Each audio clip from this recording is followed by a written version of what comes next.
Hello বন্ধুরা, দেখো আবার চলে আসলাম রান্না নিয়ে।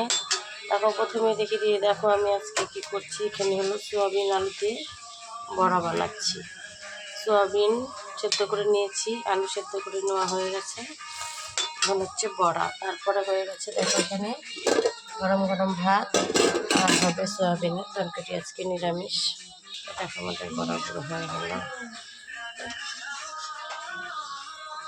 নামিয়ে দিলাম। সোয়াবিনের জন্য এখানে আমি জিরা ফোড়ন দিয়ে দিলাম, তারপরে দিয়ে দিচ্ছি যে আলুগুলো দিয়ে দিলাম,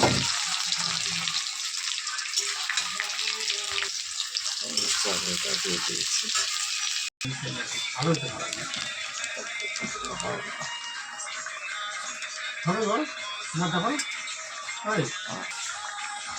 রান্না কমপ্লিট হয়ে গেছে, রেডি। হ্যালো দাদা।